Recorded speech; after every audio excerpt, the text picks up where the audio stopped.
Patent ये है exclusive right देता है जो कि गवर्नमेंट देती है किसी इन्वेंटर को कि वह एक्सक्लूड कर सकता है दूसरों को यूज़ करने से, सेल करने से कोई भी इन्वेंशन जो उसके द्वारा किया गया था स्पेसिफिक टाइम पीरियड के लिए। जो वर्ड पेटेंट है वो लैटिन वर्ड पेटेरा से लिया गया है, उसका मतलब है to lay open, to make available for the public.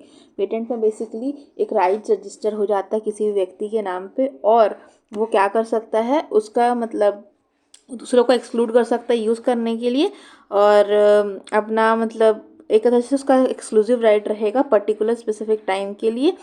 और ये जो पेटेंट किया हुआ चीज़ है ना वो पब्लिक में हमेशा अवेलेबल होती है। मतलब एक बार पेटेंट हो गया फिर पब्लिक के लिए अवेलेबल करवाती है।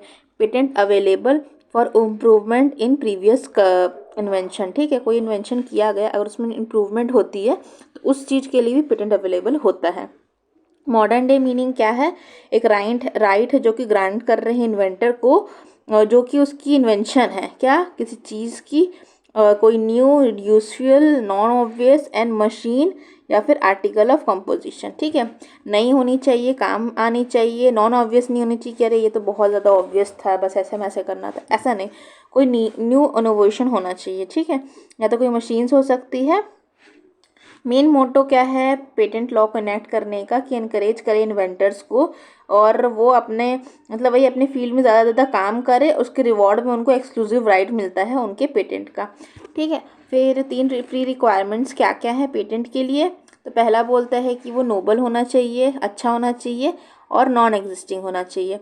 दूसरा बोलता है कि इन्वेंटर है वो मतलब जो इन्वेंशन है वो नॉन ऑब्वियस होना चाहिए और सिग्निफिकेंट इम्प्रूवमेंट होना चाहिए प्रीवियस वन का। ठीक है, mayor change in technology will not B give the rights of the patent. मतलब हल्का फुल्का चेंज इन टेक्नोलॉजी कर रहे हैं, हल्का फुल्का चेंजेस ला रहे हैं, that will not be considered as can not be considered for the patent, there should be a significant improvement from the patent। ठीक है, फिर invention must be useful in bona fide manner meaning the invention must not be solely used in illegal work। ठीक है, bona fide manner में means होना चाहिए कि उसके जो गुड फेथ में काम होनी चाहिए और इन्वेंशन खाली बस इलीगल काम करने के लिए नहीं होना चाहिए, उसमें बोनाफाइड मैनर के लिए यूज़ करना चाहिए दुनिया वालों के लिए, मतलब ये बोनाफाइडली यूज़ होना चाहिए।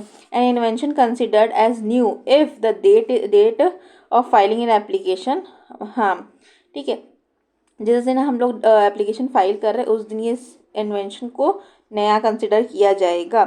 Any such invention not known to the public in any form, oral, written and other form. ठीक है, इन्वेंशन जो है ना वो जिस दिन हम रजिस्टर कर रहे हैं, मैंने कुछ नहीं इन्वेंशन किए रजिस्टर करवा लो।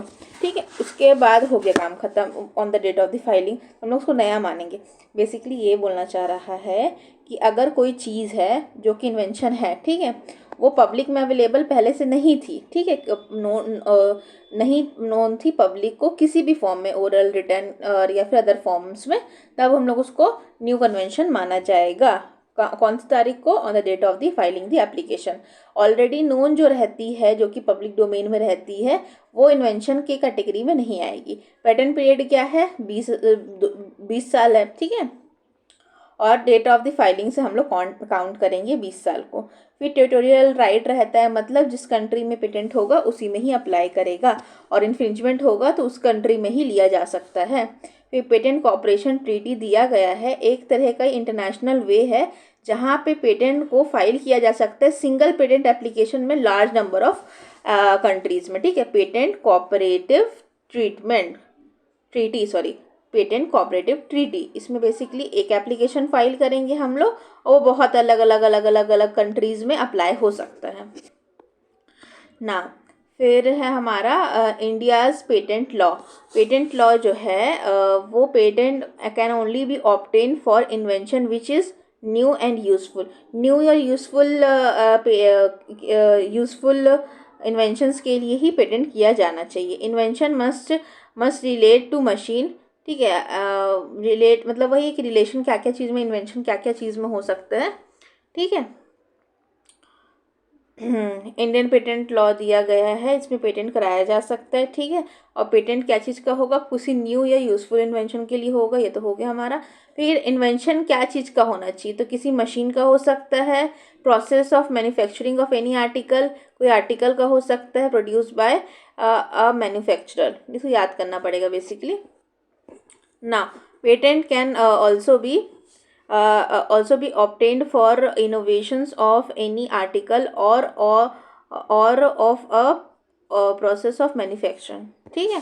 अच्छा, ये कोई चीज़ भी हो सकती, पेटेंट किसी चीज़ के लिए बोल सकती या तो कोई प्रोसीजर ऑफ मैन्युफैक्चरिंग होती है। मतलब एक एक्स कोई प्रोडक्ट है, ठीक है, तो ये product itself can be patented, और इस प्रोडक्ट को बनाने का जो प्रोसेस है वो भी पेटेंट किया जा सकता है, ठीक है। फिर in respect to the medicine and drugs क्या बोलते हैं, पेटेंट नहीं मिलेगा, ठीक है, for substance itself even if it's new, ठीक है, but the process of is patentable. कुछ नहीं बोल रहे हैं यहाँ पे, बोल रहा है कि कोई दवाई है, ठीक है, तो दवाई जैसे मान ले कोई मतलब बनाया, कोई कंपाउंड बनाया, जैसे पैरासीटामोल का कोई पैरासीटामोल बनाया, ठीक है, पैरासीटामोल कोई बनाया, दवाई इटसेल्फ में पेटेंट नहीं करा सकती कि पैरासीटामोल कोई नहीं बना सकता, ठीक है, लेकिन ये प्रोसेस जो है इसको बनाने का उसको पेटेंट किया जा सकता है। आप पैरासीटामोल जो है वो मार्केट में आ चुकी है, आप बना लो जैसे बनाना है, ठीक है, जैसा बनाना चाहते बना लो, लेकिन ये तरीका हमसे मेल खाएगा तो तुम्हारे पे पेटेंट का वो लग जाएगा, इन्फ्रिंजमेंट लग जाएगा, ठीक है। लेकिन वो प्रोडक्ट को हम नहीं कर सकते, फार्मास्यूटिकल कंपनीज में जो भी प्रोडक्ट रहते हैं, मेडिसिन रहते हैं, उसको पेटेंट नहीं करवा सकते। वैसे में क्या होगा, रीज़न क्या है इसके पीछे, कि अगर कोई चीज़ को पेटेंट करवा लीजिए, कोई मेडिसिन है जो कि बहुत ज़्यादा यूज़फुल है, कैंसर का क्योर है, ठीक है, बहुत ज़्यादा यूज़फुल फॉर द पब्लिक है, उसको पेटेंट करवा देंगे तो कोई और उसको मैन्युफैक्चर नहीं कर पाएगा, और इस चक्कर में कंपटीशन बढ़ेगा, वो मार्केट में उसकी वैल्यू मतलब वही है कि रेट बढ़ेगा, तो इजीली एक्सेसिबल नहीं होगा पब्लिक को, तो ये सब प्रॉब्लम्स आएंगी। इसीलिए यहाँ पे हम लोग एक तरह से एक्सेप्शन है कि जो मेडिसिन और ड्रग्स रहते हैं उसको पेटेंट नहीं किया जा सकता, ठीक है। अब क्राइटेरिया या फिर ग्राउंड्स ऑफ पेटेंटिबिलिटी क्या होगा इंडियन पेटेंट एक्ट में। ग्राउंड्स मतलब वही है कि क्या क्या क्राइटेरिया होगी तब हम लोग इसको पेटेंट करवा सकते हैं। पहला बोलता है हमारा patent subject matter, patentable subject matter, ये दिया गया 3, 4, 5 में। पेटेंटेबल सब्जेक्ट मैटर क्या क्या है हमारा, जो भी क्या बोलते हैं, following categories are expressly excluded from patentability, ये सबको पहले ही हटा दिया गया। क्या क्या, फ्रीवोलियस या फिर सिली इन्वेंशन, ठीक है, छोटे मोटे इन्वेंशन, बहुत ज़्यादा तुच्छे से इन्वेंशन होंगे उसको हम लोग पहले ही हटा चुके हैं। और कोई भी ऐसा इन्वेंशन जो कि पब्लिक मोरालिटी के अगेंस्ट हो या फिर लॉ के अगेंस्ट हो, पब्लिक मोरालिटी और लॉ के अगेंस्ट हो, ठीक है, या फिर हजारडिया एग्जाम्पल हजारडियस मैटर, ये सबको हम लोग पेटेंट नहीं करा सकते, ठीक है। और क्या बोलता है, तीसरा बोलता है जो जिसमें साइंटिफिक प्रिंसिपल है या फिर एब्स्ट्रैक्ट थ्योरी है, मतलब जो ऑलरेडी एग्जिस्ट करता है उसको पेटेंट नहीं करा सकते, ठीक है। फिर उसके बाद डिस्कवरी और नेचुरल फिनोमिना, वही है, ऑलरेडी एग्जिस्ट करता है। फिर मैथमेटिकल मेथड्स एंड एलॉगरिदम, मतलब मैथ्स वाला, वो भी मतलब एक तरह से बहुत ज़्यादा यूजफुल, उसको भी पेटेंट नहीं करा सकते, ठीक है। फिर नाउ हमारा ये कोई भी process, any process of medicine, surgery, diagnosis, therapy, other kind of human, other treatment of human and animal, ये वाले को भी हम पेटेंट नहीं करा सकते। फिर मेयर कंप्यूटर प्रोग्राम, ठीक है, जिसमें टेक्निकल मतलब वही है कि कोई एडवांसमेंट नहीं हो, टेक्नोलॉजिकल एडवांसमेंट नहीं हो रही, बस एक सिंपल सा कंप्यूटर प्रोग्राम है, उसको नहीं करा सकते पेटेंट, बहुत बेसिक सा, बहुत सिंपल सा कंप्यूटर प्रोग्राम है हमारा। फिर ट्रेडिशनल नॉलेज जो है उसको पेटेंट नहीं करा सकते, ट्रेडिशनली कोई चीज़ पास ऑन होती है, हाँ ये आइडिया अच्छा है चलो पेटेंट करा के आता है, ऐसा नहीं बोल सकते। Method of agriculture and horticulture, ठीक है, invention related to the atomic energy, section 4 में दिया है इसके बारे में। And seeds and biological process for production of plants and animal, मतलब बेसिकली क्या क्या चीज़ पे पेटेंट नहीं करा सकते, बहुत तुच्चा होगा तो नहीं कराएंगे, कॉन्ट्ररी टू द लॉ हो तो नहीं कराएंगे, ठीक है। कोई साइंटिफिक थ्योरी है या फिर डिस्कवरी ऑफ नेचुरल फिनोमिना है, मैथ्स है, एलॉगरिदम है, मेथड है, और ट्रीटमेंट प्रोसेस है किसका, मेडिसिन, सर्जरी, डायग्नोसिस, थेरेपी या अदर ट्रीटमेंट, ठीक। फिर खाली कंप्यूटर प्रोग्राम होगा तो नहीं कराएंगे, ट्रेडिशनल नॉलेज होगा तो नहीं कराएंगे, ट्रेडिशनल नॉलेज मीन्स कल्चरल चीज़ें हो गई, ठीक है। फिर कोई मेथड है एग्रीकल्चर हॉर्टिकल्चर का तो उसको नहीं कराएंगे, ठीक है।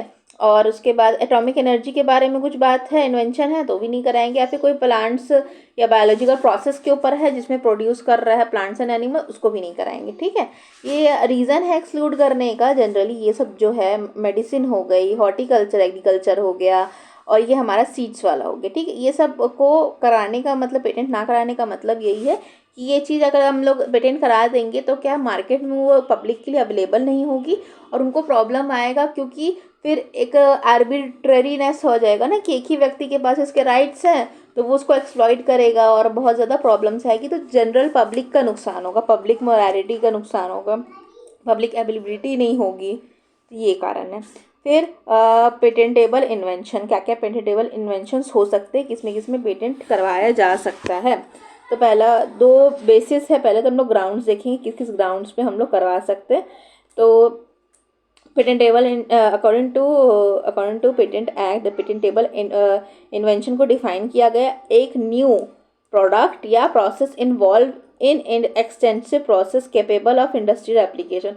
कोई न्यू प्रोडक्ट या तो प्रोसेस इन्वॉल्व है जिसकी वजह से हम लोग उसको क्या बोलते हैं, कैपेबल है इंडस्ट्रियल एप्लीकेशन के लिए। ठीक है, फिर nobility second basis of ground है।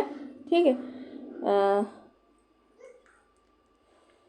सेकेंड बेसिस ऑफ, अच्छा ये हम लोग वो पढ़ रहे थे ना बेसिस, अच्छा ग्राउंड्स पढ़ रहे थे। पहला हम लोग पेटेंटेबल सब्जेक्ट मैटर पढ़े। ठीक है, दूसरा कौन सा पढ़ेंगे हम लोग, नोबिलिटी। नोबिलिटी मीन्स नोबल होना चाहिए। अब नोबिलिटी डिफाइन कहाँ है, हमारा 2 के 1 के एल में दिया है। An invention must be new novel meaning it should not be never be publish, कभी पब्लिश नहीं हुआ होगा किसी भी डॉक्यूमेंट में या फिर डिस्क्लोज इन पब्लिक, और not known to any one anywhere in the world before the date of the filing of the application. Application file होने से पहले किसी को कुछ पता नहीं था, इसके बारे में कोई नॉलेज नहीं था।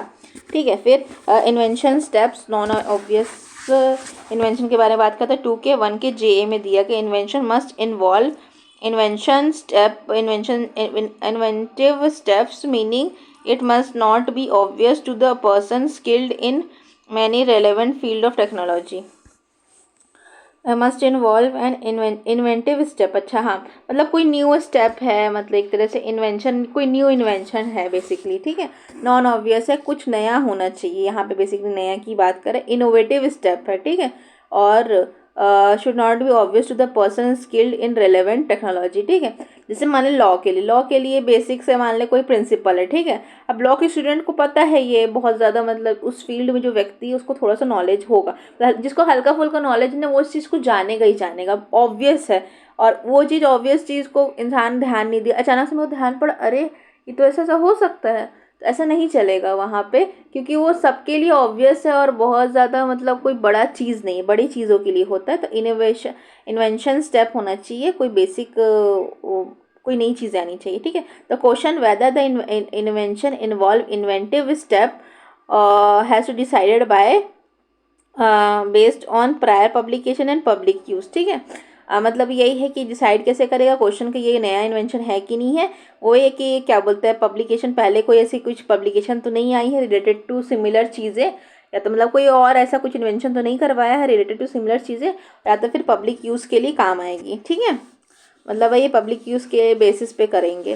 फिर उसके बाद है इंडस्ट्रियल एप्लीकेशन 2 के 1 के AC में दिया है, industry invention must be capable of being made और यूज्ड इन एनी इंडस्ट्री। वही है कि इंडस्ट्री में यूज़ होना चाहिए ये सब चीज़ें। ठीक है, और इंडस्ट्री में फैक्ट्री वगैरह सब समझ लो। तो इन्वेंशन जो है वो कैपेबल होना चाहिए क्या चीज़ के लिए, मतलब इंडस्ट्री में यूज़ होने के लिए, और स्पेसिफिक होना चाहिए, सब्सटेंशियल होना चाहिए, क्रेडिबल यूटिलिटी होनी चाहिए। बेसिकली यहाँ पे बोल रहा है कि इंडस्ट्री में काम होना चाहिए, इसका यूज़ आना चाहिए। ठीक है, और जो है जो एब्स्ट्रैक्ट आइडिया है purely theoretical without the practical application is not patentable. कोई भी ऐसा प्रोसेस है जो कि थ्योरी में है, जैसे टाइम ट्रैवल, थ्योरी के उसमें प्रैक्टिकल मतलब प्रैक्टिकली पॉसिबल है, थ्योरी में बोलते हैं कि हाँ पॉसिबिलिटी है कि टाइम ट्रैवल कर सकते हैं। लेकिन उसका प्रैक्टिकल यूज़ अभी फ़िलहाल के लिए नहीं हुआ है। लेकिन अगर कोई बना देता है, कोई मशीन बना देता है, कोई टेक्नोलॉजी बना देता है ऐसे टाइम ट्रैवल पॉसिबल हो, तो जो व्यक्ति उसका प्रैक्टिकल एप्लीकेशन ला सकता है वही उस थियोरेटिकल चीज़ के लिए पेटेंट करा सकता है। मतलब प्रैक्टिकल एप्लीकेबिलिटी होगी तभी पेटेंटेबल होगा, नहीं होगा। कंप्लीट डिस्क्लोजर ऑफ होना चाहिए इन्वेंशन का। 10 के 4 के बी में दिया गया है कि जो भी इन्वेंशन तुम करवा रहे हो, जिससे मतलब इन्वेंशन तुम कर रहे हो, उसका डिस्क्लोजर तुमको करना पड़ेगा किसके सामने, जो भी ऑफिसर रहेंगे जो पेटेंट कर रहे हैं, ठीक है। Patent application must fully and partially particularly describe invention and its operation and use, ठीक है। Must disclose the best method of performing the invention, मतलब वही डिस्क्लोज करेगा कौन सा बेस्ट मेथड बताएगा, और known to the applicant at the time of the filing, ठीक है। जैसे मान लो कोई तरीका बनाया है, ठीक है, उसको XYZ तरीके से ऐसे करके बनाना है, तो जो सबसे बेस्ट तरीका है ना, अब एक चीज़ को करने के 2-3 तरीके होते हैं, उसके नॉलेज में ये सबसे बेस्ट तरीका कि ऐसे करेंगे तो ही ऐसे होगा, उसको डिस्क्लोज करना पड़ेगा सामने वाले के सामने जो उसको एप्लीकेशन दे रहे हैं, ठीक है। फुल डिस्क्लोजर और कंप्लीट डिस्क्लोजर होना चाहिए।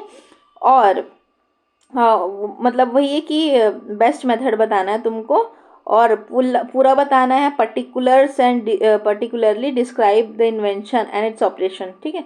ऑपरेशन भी बताएंगे और इन्वेंशन भी बताएंगे, कौन से डेट में, टाइम ऑफ द फाइलिंग में। ये प्रायर यूज़ नहीं होना चाहिए, इन्वेंशन जो है वो पब्लिकली अवेलेबल नहीं होना चाहिए, कमर्शियली अवेलेबल नहीं होना चाहिए डेट ऑफ फाइलिंग के पहले, ठीक है। डेट ऑफ फाइलिंग के बाद तो फिर बात ही नहीं हो, तो अवेलेबल हो ही जाएगा अगर पेटेंट एक बार हो जाता है। प्रोसेस ऑफ ऑब्टेनिंग पेटेंट क्या होगा, एप्लीकेशन फॉर द पेटेंट के बारे में बात करता है। कौन कर सकता है एप्लीकेशन फॉर द पेटेंट, कौन कौन एंटाइटल्ड है, ओरिजिनल क्रिएटर जो कि ट्रू इन्वेंटर है वो कर सकता है, उसका साइनी, ठीक है, या फिर कोई legal representative of any disease person who was entitled to make such an application, जिसको एंटाइटलमेंट था ये एप्लीकेशन बनाने का। मतलब वही है कि या तो ओरिजिनल वो होगा, ठीक है, ओरिजिनल इन्वेंटर होगा, या तो फिर साइनी होगा उसका ओरिजिनल इन्वेंटर का, या फिर लीगल रिप्रेजेंटेटिव होगा किसी डिसीज पर्सन का जो कि उसके एप्लीकेशन लगाने के लिए एंटाइटल्ड था, ठीक है। प्रोसीजर ऑफ पेटेंट में स्टेप 1 है हमारा writing about the invention. Writing about the invention, ideas, concept with each and every detail, हर चीज़ को तुम डिटेल में लिखोगे। Collect all the information about your patent such as field of innovation, what does the invention do and how does it work and benefit of the invention, ठीक है। कैसे कैसे काम करेगा, क्या उसका फील्ड है, क्या तरीका है, कैसे कैसे वो मतलब इन्वेंशन होगा, ठीक है। मतलब वही है कि कैसे इन्वेंशन डिस्क्राइब करता है, क्या इन्वेंशन डिस्क्राइब करता है, कैसे वो काम करता है और कैसे बेनिफिट होता है। Invention based on lab test, lab record duly signed by the concerned authority.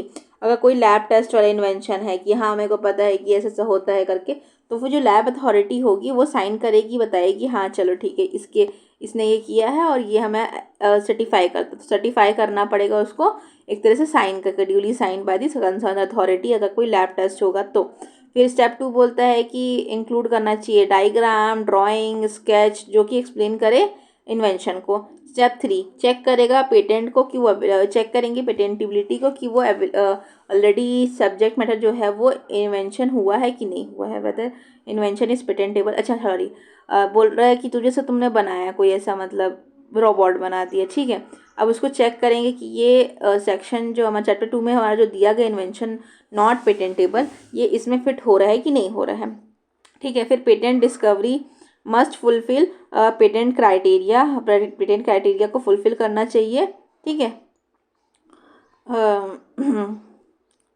Patent criteria को फुलफिल करना चाहिए, वही है कि जो हम लोग ने बताया, नोवेल होना चाहिए, इन्वेंशन होना चाहिए, इंडस्ट्रियल एप्लीकेशन होना चाहिए, ये सब चीज़ चेक करना पड़ेगा पेटेंट डिस्कवरी करने के लिए, वही है कि क्राइटेरिया को फुलफिल होना चाहिए। फिर पेटेंट एप्लीकेशन फाइल करेंगे, ठीक है। पेटेंट एप्लीकेशन फाइल कैसे करेंगे, सबसे अर्लीस्ट हो सकता है तब, ठीक है। The provision of application can be filed, it offers the following benefit. Filing of the date fix करता है डेट को, प्रायोरिटी डेट को, ठीक है। कुछ नहीं, देखो पहला ये बोल रहा है कि जब भी तुम पेटेंट करवाओगे वो अर्लीस्ट होना चाहिए, सबसे मतलब जल्दी होना चाहिए, ठीक है। फिर provisional application can be filed, provisional application file किया जा सकता है। इट ऑफर्स फॉलोइंग बेनिफिट हो सकते हैं प्रोविजनल एप्लीकेशन फाइल करने से। पहला है फाइलिंग डेट मिल जाती है, 12 मंथ का कोई स्पेसिफिक टाइम मिल जाता है, खर्चे कम होते हैं, लेस कॉस्ट होता है, ठीक है। और ये जो है तुमने कोई पेटेंट का बनाया, ठीक है, अब उसको जा करके तुरंत पेटेंट के लिए एप्लीकेशन डाल दी, अब तुमको प्रायोरिटी मिलेगी, ठीक है। Provides early ownership priority over the others engage in similar and same invention, तो तुमको प्रायोरिटी मिल गई यहाँ पे, ठीक है। और तुमको 12 मिनट का टाइम पीरियड भी मिल गया पूरा स्पेसिफिकेशन करने के लिए, ठीक है। और उसके बाद patent application with complete specification can be file, पहले तुम आधा स्पेसिफिकेशन से फाइल कर दिए कि हाँ मैं ऐसा ऐसा कुछ बना रहा हूँ, पेटेंट के लिए एप्लीकेशन डाल दी, फिर जब उसके बाद तुमको एक फाइलिंग डेट मिल गई, प्रायोरिटी डेट मिल गई तुमको, ठीक है। और उसके बाद फिर तुम जा कर के बाद में अपने पूरे कंप्लीट स्पेसिफिकेशंस को डिस्क्राइब कर सकते हो। Provisional application is completely option, अब चाहो तो ये प्रोविजनल एप्लीकेशन के बारे में प्रोविजन दिए गए हैं, तो चाहो तो करवाओ, नहीं तो कोई दिक्कत नहीं, तुम्हारे पे है ये। Every application of the patent shall be for one invention only, एक इन्वेंशन मतलब वही एक एप्लीकेशन एक इन्वेंशन के लिए ही होगा, मल्टीपल एप्लीकेशंस नहीं, मतलब मल्टीपल इन्वेंशंस के लिए सिंगल एप्लीकेशन में काम नहीं करेगा। सेक्शन 9 बात करता है प्रोविंशियल एंड कंप्लीट स्पेसिफिकेशन की, अगर कंप्लीट स्पेसिफिकेशन फाइल नहीं होता 12th मंथ में तो एप्लीकेशन इनवैलिड हो जाएगी, लेकिन चाहो तो 12th मंथ को 15 मंथ तक एप्लीकेशन करवा सकते हो। फिर तुम प्रिस्क्राइब्ड फीस कंट्रोलर को प्रिस्क्राइब फीस दे करके इसका उसको कर सकते हो। फिर कंटेंट्स ऑफ स्पेसिफिकेशन, क्या क्या चीज़ें स्पेसिफाई करोगे तुम, पहले ही बता दिया एप्लीकेशन में, बताया कि यहाँ पे हम लोग बताया ना कि तुम ये चीज़ लिखोगे अपने एप्लीकेशन में, वही है कि स्पेसिफिकेशंस के बारे में कि और क्या क्या चीज़ें लिखोगे, तो स्पेसिफिकेशंस क्लियरली मेंशन्ड है मैंने सेक्शन 10 में। इसमें बोलता है कि एक specification accurately description of the patent स्टेटिंग how invention can be carried out, ठीक है, ये क्लियरली मेंशन करेगा कैसे इन्वेंशन किया जाना चाहिए, by the method best known to applicant, applicant को जो बेस्ट मेथड पता है उसके बेसिस पे कराना चाहिए। Also called a disclosure, also called a disclosure दी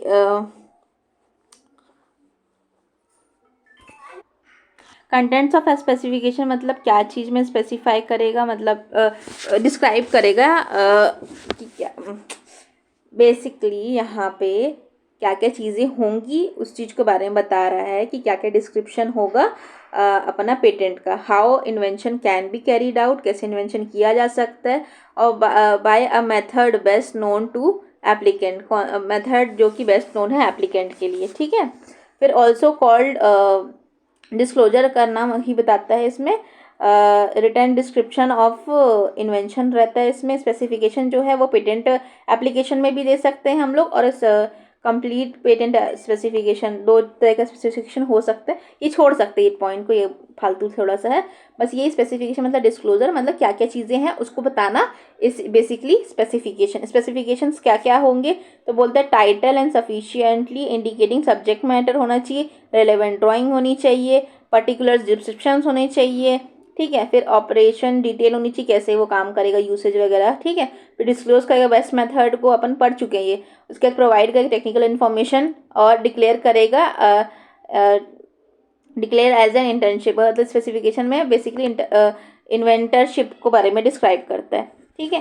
फिर हमारा चैप्टर 5 में आता है publication and examination of application, ठीक है। 11 का ए बात करता है publication of application upon complete specification along with the application, patent is मिल गया है, कंप्लीट स्पेसिफिकेशन मिल गया उसको, फिर क्या करेगा वो along with the application file करेगा, along with the application for the patent, the application is published 18 month after first filing।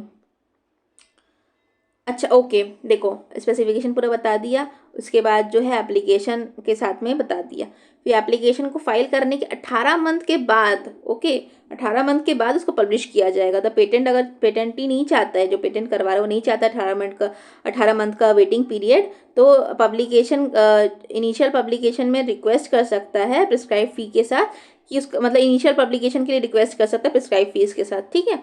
और उसके बाद एप्लीकेशन जो है वो 1 महीने में भी हो सकती है पब्लिश, ठीक है। फिर उसके बाद 11 की भी बात करते हैं, request of examination. Patent application जो है वो is scrutinized after receiving a request of examination. The controller give the patent application to the patent examiner. Okay, request आया, मतलब पेटेंट का जो एप्लीकेशन है उसको स्क्रूटनाइज करना पड़ेगा। स्क्रूटनाइज मीन्स चेक करना पड़ेगा। अगर रिक्वेस्ट आती है एग्जामिनेशन की, एग्जामिनेशन में कोई नहीं पता है क्या है, थोड़ा सा देखते हैं, ठीक है। उसके बाद पेटेंट एग्जामिनर जो है वो एग्जामिन करेगा पेटेंट एप्लीकेशन को सब्जेक्ट मैटर के बेसिस पे, न्यूनेस के बेसिस पे, क्लैरिफिकेशन के, lack of clarification, inventory steps और इंडस्ट्रियल एप्लीकेशन, मतलब बेसिकली क्राइटेरियाज को चेक करेगा। Examination of the application, examiner make first examination report of the patent application upon review for above condition. Above condition अगर review करने के बाद उसको लगता है सही, तो ये it calls the patent prosecution it is called the patent prosecution first examination report submitted to the controller. Answer to the objection, most of the patent application reports some type of objection based on the examination report. examination report एक तरह से दी जा रही है ये, ठीक है, उसके बेसिस पे ऑब्जेक्शन रिसीव हो सकता है। Best thing to analyse the examination report with patent professionals. देखो यहाँ पे ना 2-3 स्टेप में थोड़े से हम लोग कन्फ्यूजन में भी हो गई हूँ। यहाँ पे बोलता है कि पब्लिश करेंगे तो फिर एग्जामिनेशन वाला पॉइंट को अगर चाहो तो चाहो तो छोड़ सकते हैं, ठीक है। उसके बाद एग्जामिनेशन करेगा, मतलब बेसिकली यहाँ पे बस ये याद रखना कि पेटेंट का रिक्वेस्ट हो के एग्जामिनेशन कौन करेगा, पेटेंट एप्लीकेंट एग्जामिनर करेगा। ये सब चीज़ चेक करेगा, पेटेंट सब्जेक्ट को, न्यूनियस को, ये सब को चेक करेगा। उसके बाद चेक करने के बाद अप्रूव कर देगा। अप्रूव करने के बाद पब्लिश हो जाएगी तो ऑब्जेक्शंस आएंगे तो उसको चेक किया जाएगा कि ऑब्जेक्शन सही है कि नहीं है, ठीक है। फिर क्लियर करेंगे ऑब्जेक्शन को, ठीक है। कंप्लोरर जो है वो क्लियर करेगा ऑब्जेक्शंस को, फेयर चांस मिलेगा इन्वेंटर को भी बोलने का। और उसके बाद फिर जब सारे रिक्वायरमेंट्स कंप्लीट हो जाएंगे तो एप्लीकेशन को प्लेस कर दिया जाएगा। और उसके बाद मतलब वही है, पेटेंट जर्नल में उसको एंट्री कर दिया जाएगा और उसको पेटेंट मिल जाएगा बेसिकली यहाँ पे।